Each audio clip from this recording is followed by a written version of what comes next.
আজ আমি আপনাদেরকে এমন একটি হিস্টোরি শোনাবো, যে হিস্টোরি শুনলে কোনো সহৃদয়মান ব্যক্তি চোখের পানি ধরে রাখতে পারবেন না। একদম বাস্তব একটি ঘটনা। এটি কোনো কল্পনায়, কোনো কাহিনী নয়, কোনো কবির কোনো কবিতা নয়, একদম বাস্তব কাহিনী এটি। সেই কাহিনীটি তাহলে ধৈর্য সহকারে আমার মুখ থেকে শুনেন, একদম 1 মিনিট ধৈর্য সহকারে শুনেন। এক অসহায় ভাই দীর্ঘ 2 মাস ঢাকা পিজি হাসপাতালের সিটে শোয়া থাকার পরে হঠাৎ করে অসুস্থ শরীর নিয়ে ঈদের দিন দুপুরবেলা গেল তার একই বাপের জন্ম, একই মায়ের পেটের বোনের বাসায়। সেই বোন, অহংকারী বোন কি করলো জানেন? সেই অহংকারী বোন ওই অসহায় ভাইকে বলল, মেয়েদেরকে বলে, যে তোর মামা আজকে ঈদের দিন আমার বাসায় কেন চলে আসছে?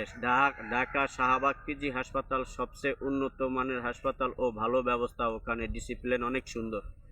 ওখানে আজকে ভালো ভালো খাবার দিবে। এই খাবার তারা নিয়ে আইসা যখন তোর মামাকে না পাবে, আবার এই খাবার রিটার্ন চলে যাবে। সেগুলো থুয়ে তোর মামা কেন আজকে আমার বাসায় আসলো? এই কথা শুনে ওই অসহায় অসুস্থ ভাই 2 চোখের পানি আপনি আপনি ছেড়ে দিল। খেজুর গাছের রসের মতো ঝরতে ছিল তার চোখের পানি। আর সেই চোখের পানি সে কিছুতেই আটকিয়ে রাখতে পারল না। এই অসুস্থ শরীর নিয়ে তাড়াতাড়ি ওই বিল্ডিং থেকে নেমে আবার পিজি হাসপাতালের 7 তলায় শুয়ে পড়লো যায় বিছনার সিটে। তখন সেই ভাই কি করলো জানেন? বিছনায় শুয়ে শুয়ে খালি 2 চোখের পানি পড়তেছে আর কাঁদতেছে আর বলতেছে, আজকে আমার সাথে যা হয়েছে আল্লাহ যেন এরকম আর কারো সাথে না করে, আর কারো সাথে এরকম না হয়। আমি আল্লাহর কাছে বলি কোনো ভাই, মায়ের পেটের ভাই বোন যাতে এরকম না হয়। সেই ভাই এটি বলে চুপচাপ নীরবে কাঁদতেছে, কোনো আওয়াজ হয় না। কিছুক্ষণ পরে তার ছেলে এসে বলল, তুমি নীরবে কাঁদতেছো, কোনো আওয়াজ হচ্ছে না কেন? কি হয়েছে তোমার?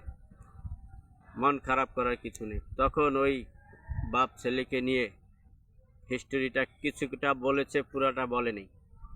কারণ কষ্টটা তার মনেই রেখে দিয়েছে, কিন্তু চোখের পানি পড়তেই আছে, কিছুতেই চোখের পানি থামাতে পারতেছে না। ভাই 2 মাস পরে সেই অসহায় ভাই দেশের বাড়ি চলে আসলো হাসপাতাল থেকে নাম যখন কেটে দিল। এসে 2 মাস পরে ওই ভাই একদিন চিরনিদ্রায় চলে গেল শেষ নিঃশ্বাস ত্যাগ করে। আর মরার 2 ঘন্টা আগে ছেলে সন্তান সবাইকে ডেকে এনে হিস্টোরিটা সম্পূর্ণ বলে গেল। আর বলে গেল কোনো ভাই বোন যাতে কোনো ভাই বোনের সাথে এরকম না করে যা আমার সাথে আমার বোন করেছে।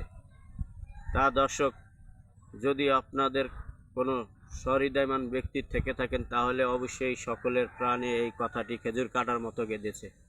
এবং আমার ভিডিওটা যদি আপনারা ভালো লাগে, তাহলে একটি কমেন্ট করে জিজ্ঞাসা করবেন যে সেই নিষ্ঠুর অসহায় ভাইকে আর সেই নিষ্ঠুর বোনকে। আর ভিডিওটা শেয়ার করে দিবেন যাতে পৃথিবীর সকল মানুষে দেখতে পায় আর সবাই সচেতন হয়। ধন্যবাদ।